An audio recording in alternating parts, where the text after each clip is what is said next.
Bah, en tout cas, merci beaucoup d'être présent, hein, d'avoir accepté l'invitation pour cette interview. Vas-y, je peux Alors, continuer. du coup, on va commencer par vous poser du coup, des questions. Donc, la première question pour chacun de vous, ce serait de vous présenter et De nous parler un peu de de vous, nous parler un de peu votre parcours. Ah, de votre bonjour, parcours. bonjour, Monsieur Vial. Ah, ça y est, on vous voit. Ça y est. Parfait. Donc voilà. Bienvenue. Donc, ouais, on va répéter la première question. Ce serait que vous présentiez chacun et que vous présentiez aussi votre parcours. Donc, voilà. On vous laisse.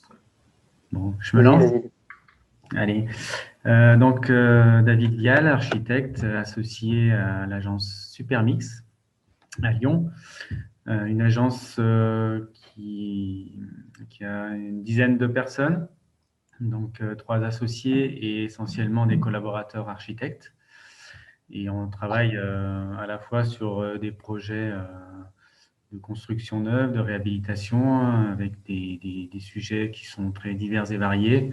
On fait à peu près tout, sauf de la maison individuelle. Et voilà, on travaille avec le BIM depuis 2014 et sur l'ensemble de nos projets, mais on aura certainement l'occasion d'en reparler. Exactement. Oui, Manu. Du coup, Emmanuel Ganzorn, salarié chez Supermix depuis maintenant 3 ans et donc diplômé de l'ENSAS il y a 3 ans, c'est ça. Et puis, du coup, j'avais eu l'occasion d'être président de la première édition du BIMS. J'avais eu cette chance-là. Et voilà, donc on travaille sur le BIM chez Supermix. Bien. OK. Et moi, Julien Gérard, alors je suis aussi diplômé de l'école d'architecture de Saint-Étienne, d'où je suis sorti en 2017, et ça fait un mois que je travaille à l'agence Supermix. D'accord. Juste Alors, pour, euh, juste pour compléter, je viens aussi de l'école d'archi de Saint-Étienne. OK. Fantastique. On a des... Ah, Il y a un clan à l'agence. Vous avez été diplômé? Pardon, excusez-moi, j'ai pas En entendu. quelle année? Je demande en quelle année vous avez été. Oula, c'est tellement vieux que je m'en souviens même plus. Je vois Manu qui se marre. En fait, je suis sorti de l'école en 94, mais j'ai eu mon diplôme pas en 94, non. Si, en 94, et j'ai eu mon diplôme en 99. Parce qu'à l'époque, on n'était pas très pressé pour passer le diplôme. D'accord. Alors, pour continuer, notre prochaine question, c'est notre prochaine question. Donc, par rapport à l'agence, c'est qu'est-ce qui vous a motivé à passer au BIM, du coup, chez Alors, Supermix. motivé, en fait, il y a eu une circonstance. C'est au moment de la création de Supermix en 2014. Donc, Supermix est issu de la fusion de deux agences qui existaient déjà depuis plusieurs années. Et personnellement, moi, je travaillais. Alors, j'ai commencé à travailler sur un logiciel 3D qui s'appelle ArcPlus, pour les plus anciens qui connaissent. Ensuite, on était passé sur la version AutoCAD Architecture, donc qui était les prémices un peu de la 3D et du BIM.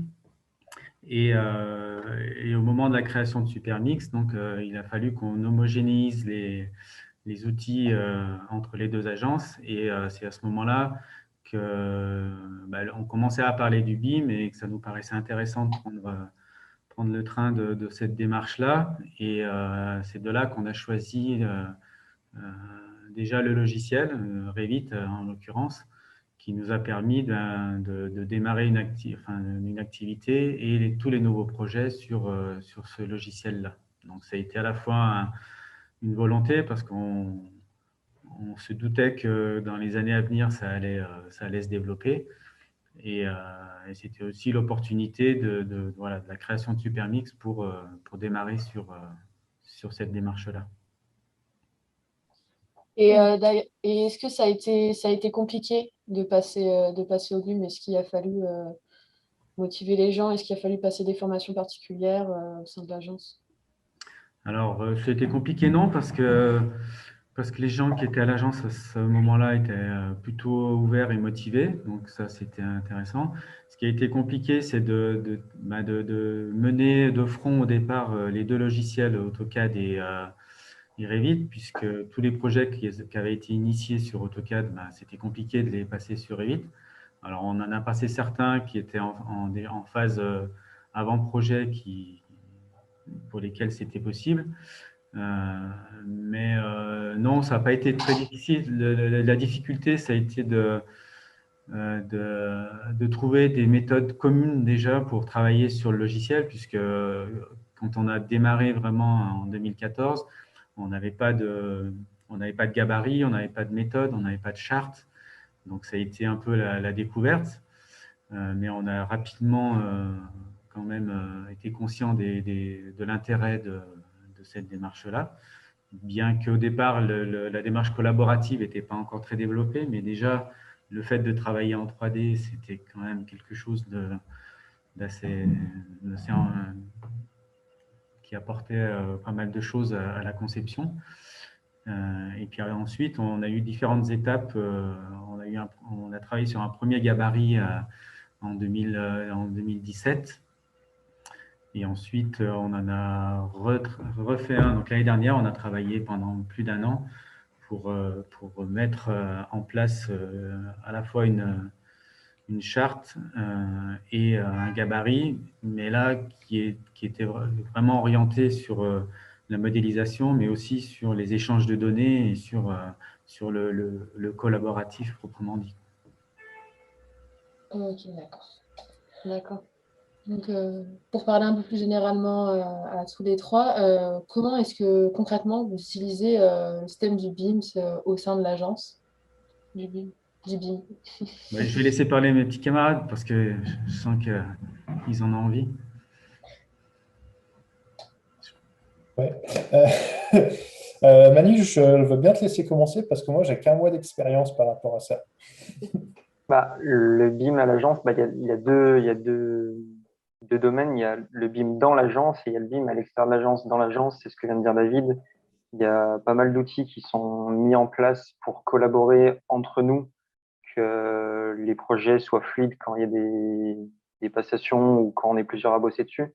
Donc ça peut être sous forme de maquette collaborative, c'est un truc un peu classique, mais ça peut être simplement que quand on a un document et qu'on reprend le document de quelqu'un d'autre, on ne soit pas perdu au moment où on reprend un fichier, qu'on n'avait pas besoin de nous demander beaucoup d'informations pour pouvoir travailler efficacement dessus.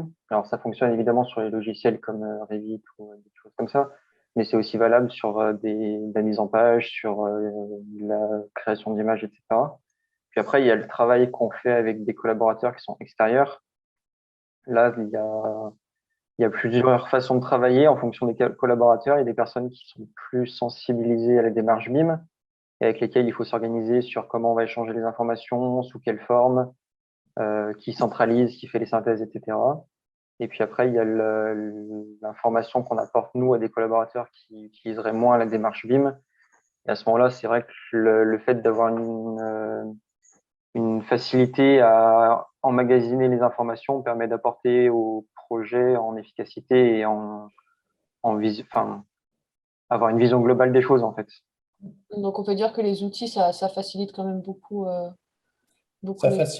ça va faciliter la synthèse. Par exemple, le projet sur lequel je travaille, les bureaux d'études travaillent aussi sur Revit. Ils vont faire leur maquette dessus et puis on va pouvoir facilement faire la synthèse parce qu'on partage des éléments de géolocalisation. On va pouvoir faire un fichier qui cumule les fichiers de tout le monde et ce sera beaucoup plus pratique parce qu'on a le même support. C'est pas on a un bout de plan, un croquis, etc. et on essaie de bricoler avec. On va avoir sur le même programme, oui, les éléments de tout le monde qui sont définis de la même manière. Ça va être une facilité de travail. Ouais, Ça permet de clair. vraiment communiquer bien plus facilement entre les différents bureaux d'études et l'architecte. Oui. D'accord. Alors, une question pour Emmanuel, du coup, vu que tu as participé au BIMS, est-ce que cette participation, ça t'a aidé pour trouver du travail après le diplôme? Qu'est-ce que ça vous a apporté professionnellement, en fait, surtout? Alors, je précise que Julien aussi a participé au BIMS, Ah, c'est vrai. qui était un Julien. des anciens. Alors, moi, c'est vrai que c'est un peu particulier. J'ai pas fait le BIMS au sens de participant. Je l'ai uniquement organisé. Alors, à la base, c'était un peu une expérience. C'était plus une curiosité qu'on avait qui a pris la forme du concours BIMS, mais qui était plus une curiosité par rapport au BIM et par rapport aux outils du BIM.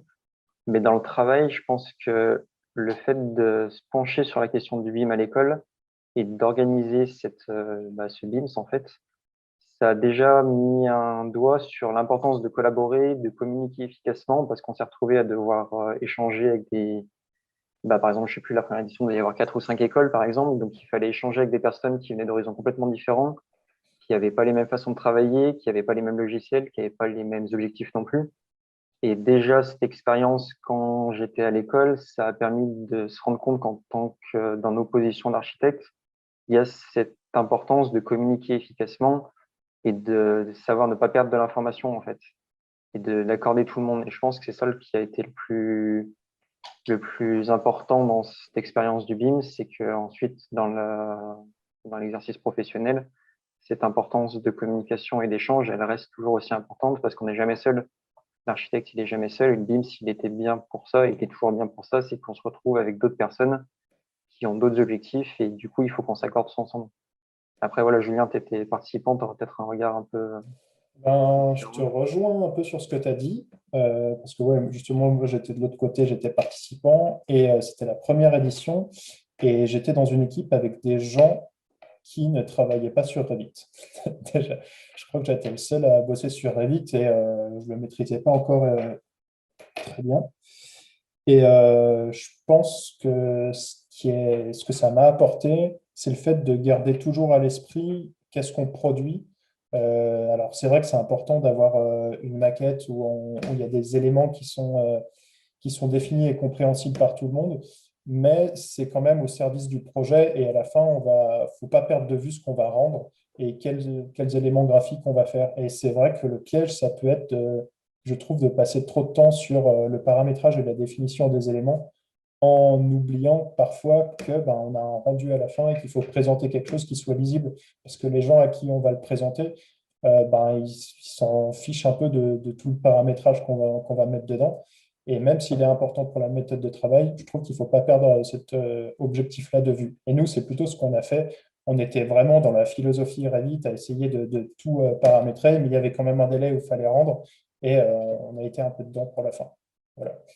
D'accord. Donc, on peut dire que c'est quand même un premier pas dans le monde du travail à ce niveau-là. Ah, bien sûr, ouais. Et du coup, vous avez dit que vous étiez le seul à utiliser Revit. Alors, quel autre logiciel était mis en place pour la première édition, était utilisé?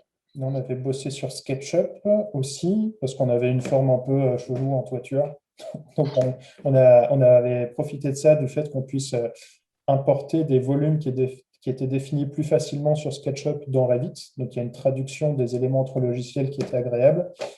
Et je crois que de la même manière, une coéquipière qui venait de l'école de design travaillait sur Rhino et on avait pu importer les éléments avec des extensions de fichiers qui étaient partagées par les logiciels. Donc, ça avait cet avantage aussi de, de, de regrouper un travail qui était fait sur des logiciels différents. D'accord. Et est-ce que vous vous rappelez peut-être du sujet du concours à ce moment-là? Je pense que ça nous intéresse un peu de revenir Le sur... sujet, c'était une réhab d'un Commerce dans le Saint-Étienne. planétarium à Saint-Étienne, Ouais, voilà. Et on devait l'extension de faire l'école de dedans. commerce. Ouais, dedans, attends, non, on devait faire. C'était une pépinière, genre start-up, non? Ouais, pépinière entreprise avec pas mal de coworking, etc. Ouais, voilà. Mais là, c'était pareil, on avait eu du coup la maquette 3D qui avait été modélisée par un relevé 3D. Mm. L'idée, c'était aussi de voir est-ce que cette maquette relevée en 3D, elle va être utile aux participants ou pas. Dans les faits, je me souviens plus exactement comment elle avait été utilisée. D'accord. D'accord. Du coup, on sait aussi que Supermix a été le premier partenaire de l'association. Donc, on a une dernière question, enfin une question peut-être pas la dernière, mais est-ce que le fait d'avoir participé au BIMS, c'est un critère de recrutement pour Supermix? Alors, ça peut être un critère. Après, quand c'est plus le contact qu'on a eu avec les étudiants qui ont participé, notamment l'organisateur principal. Ça a permis d'avoir un premier contact. Après, quand on reçoit un CV, bien sûr qu'on regarde les compétences, les expériences qu'ont les gens qui postulent chez nous. Après, c'est pas le critère principal. On, on sélectionne d'abord les gens pour leurs expériences et leurs compétences en archi. Après, ça peut être un point très positif si la personne a participé à ce type d'événement. Alors, à la fois parce que en tant qu'étudiant, ça fait découvrir un petit peu les méthodes de travail qu'on peut avoir en milieu professionnel, ce qui manque cruellement dans l'enseignement des écoles d'archi. Donc ça, c'est plutôt positif. Et puis après, bon, l'utilisation du logiciel en lui-même, c'est des choses aujourd'hui qui sont assez naturelles pour, euh, pour pas mal de gens. Donc, on sait que avec une bonne méthode de travail, on arrivera à être efficace. Mais ça fait partie des critères de sélection, oui, qu'on analyse, bien sûr. D'accord, super.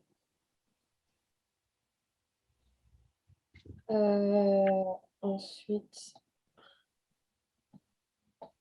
Après, peut-être juste pour compléter ce que disait Julien, c'est vrai que le BIM et la maquette numérique, ça englobe de très vastes domaines suivant si on est maître d'ouvrage, si on est architecte, bureau d'études, entreprise, voire entreprise de maintenance. Et il faut toujours effectivement garder à l'esprit que la maquette, c'est pour nous un outil de rendu, hein, de projet, de conception. C'est un outil de communication aussi, parce qu'aujourd'hui, très tôt, on modélise les bâtiments de façon à produire des images qui nous permettent d'expliquer le projet. Mais à la base, le BIM, c'est surtout pour faire de la synthèse entre les différents membres d'une équipe de maîtriseurs, par exemple. C'est utile pour faire de la synthèse avec les entreprises sur le chantier. On a eu un chantier, notamment référence, sur lequel les entreprises étaient très impliquées et ont modélisé l'ensemble de leurs prestations, notamment en fluide, en CVC, plomberie, électricité. Donc ça a été très intéressant parce que en termes de gains de temps sur le chantier et de perte d'informations, enfin en tout cas d'éviter de perdre de l'information en chantier, ça a été très intéressant. Et ensuite, le but final de la maquette, c'est qu'un maître d'ouvrage ou un propriétaire d'un bâtiment puisse assurer l'entretien et la maintenance de son patrimoine. Et ça, c'est très intéressant dans la partie, on va dire, base de données de la maquette. Parce que, effectivement, nous, on ne faut pas trop, comme disait Julien, de se perdre dans la base de données, enfin, tous les paramètres liés aux objets de la maquette en phase concours ou avant-projet. En revanche, quand on commence à travailler en phase projet, en chantier et surtout en DOE, il faut que la maquette soit nickel, il faut qu'elle soit très bien renseignée, puisque le rendu final, c'est un fichier IFC, hein, qui est un fichier, on va dire, commun à tous les logiciels de conception 3D. Et c'est dans l'introduction de cet IFC que les maîtres d'ouvrage vont pouvoir tirer de l'information et les intégrer dans leur logiciel d'entretien et de maintenance. Donc, c'est toute une chaîne. Après, il y a plein d'autres gens qui peuvent se raccrocher à cette démarche-là. Mais voilà, il faut bien avoir en tête que le BIM, c'est beaucoup d'intervenants. Alors, on est souvent au centre du système, puisque c'est la maquette archi qui sert de base à l'accumulation de toutes les autres maquettes et de toutes les données liées à celle-ci. Et c'est nous qui sommes un peu le fil rouge tout au long du projet. D'accord. Ok.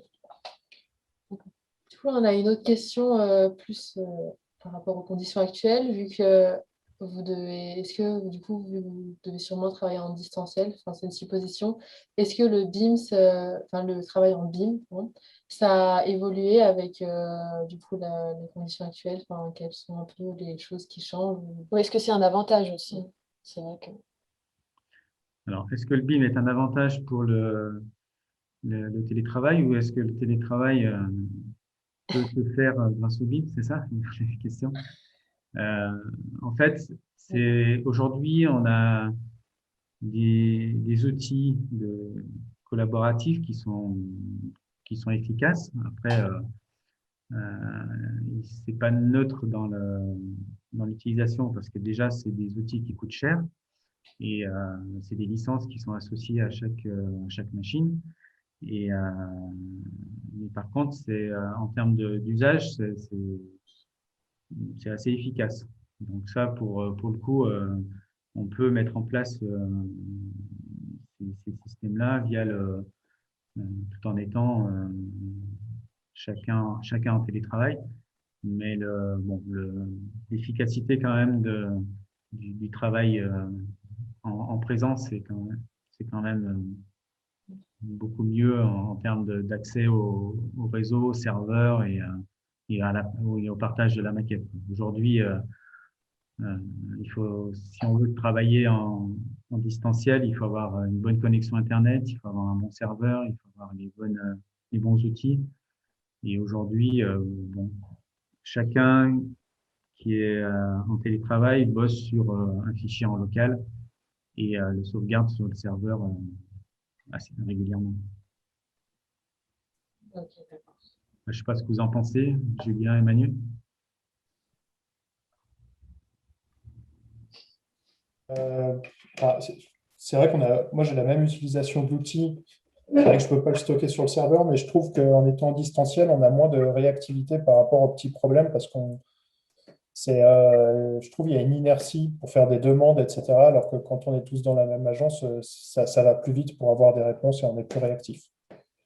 Mais dans l'utilisation même du logiciel ou du BIM, je ne vois pas ce que ça change à part ces contraintes physiques. C'est ça, en efficacité, on perd en échange dans l'agence. Dans les échanges qui sont extérieurs à l'agence, par contre, ça change peu de choses au final parce que le mail, il reste un mail qui part sur le même ordi, donc ça change pas grand-chose. Donc, enfin, malgré l'utilisation du BIM, les échanges en présentiel, ça reste important, le travail de groupe. La discussion elle est toujours plus rapide que d'échanger des messages par n'importe quel moyen. Donc, et puis, enfin, discuter autour d'une feuille de papier, c'est toujours plus efficace que de s'envoyer une maquette 3D. C'est ça. Mm. C'est compliqué d'expliquer un dessin. Il vaut mieux le montrer, en fait. C'est sûr. Il y a des coups de téléphone qui durent plus longtemps que prévu parfois. Ouais, d'accord. Et après, c'est une organisation aussi suivant les projets, suivant plein de choses. Ouais, c'est sûr. D'accord. Alors, une autre question. Une question, non?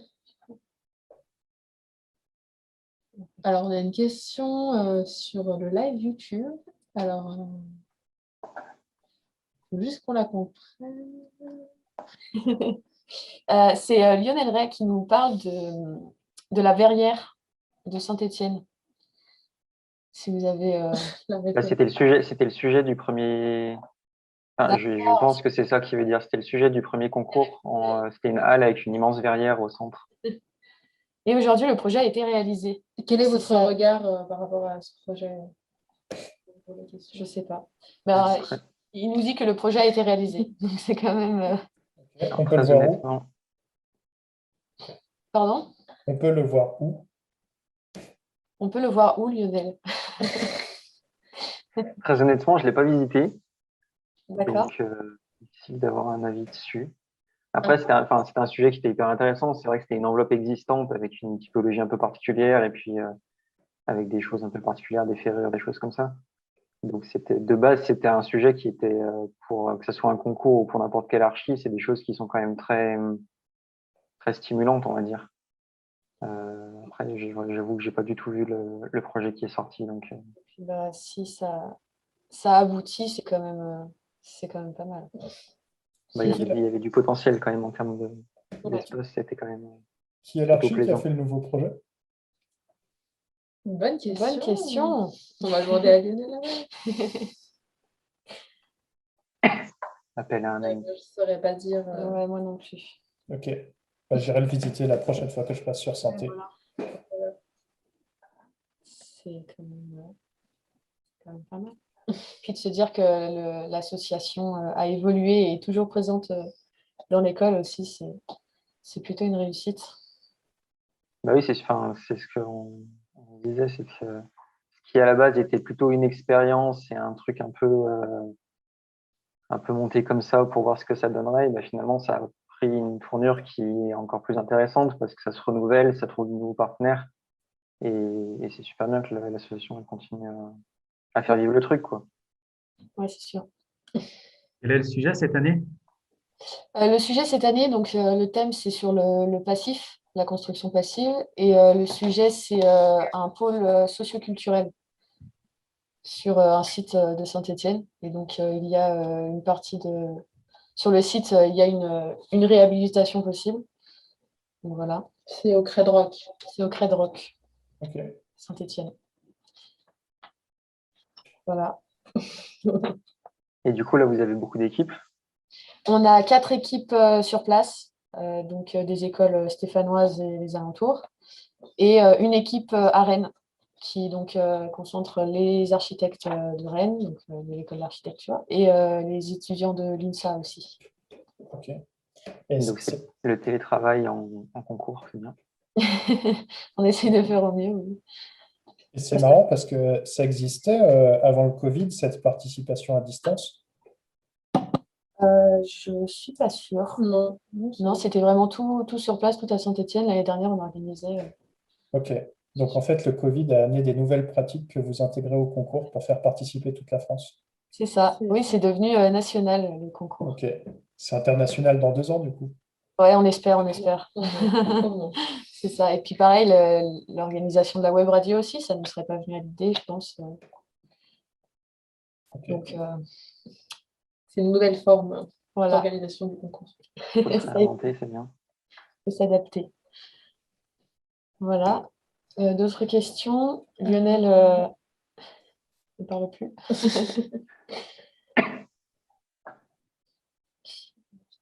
Et, Manu, de mémoire, la résidence Barcelone, ça avait été fait l'objet aussi d'un concours inter-école il y en 2017, de mémoire. Sur le BIMS, tu veux dire? Ou sur C'était pas le BIMS, mais c'était sur le Décathlon? Le Decathlon, ouais. BIM, BIM Décathlon? Alors, j'avais pas forcément vu les résultats, mais effectivement, c'est des sujets qui sont... bah, surtout dans la réhabilitation, ça ressort souvent, ce genre de sujet. C'est un projet sur lequel on est en train de travailler, effectivement, sur lequel il y a la question du BIM, et qui du coup avait été utilisé pour un autre concours. Le C'est BIM le- Décathlon, c'est ça? Oui. Ouais. D'accord. Mais qui existe aussi à l'ENSAS, il me semble. Il y a des participants qui le font. Oui, oui, tout à fait. D'accord. Eh ben, très bien. Quelque chose Je crois à rajouter? qu'on a posé toutes les questions qu'on avait envie de vous poser. Donc, je pense que, c'est bon. vraiment, vous avez quelque chose à rajouter. En tout cas, merci de vous être joints à nous pour cette discussion. Plaisir. Merci à vous. Et puis à bientôt et bonne continuation. C'est ça. Merci. Bon courage jusqu'à la fin de la semaine. Merci. Bon courage aux participants surtout. Ouais. On leur souhaite. Merci beaucoup. Au revoir. Merci.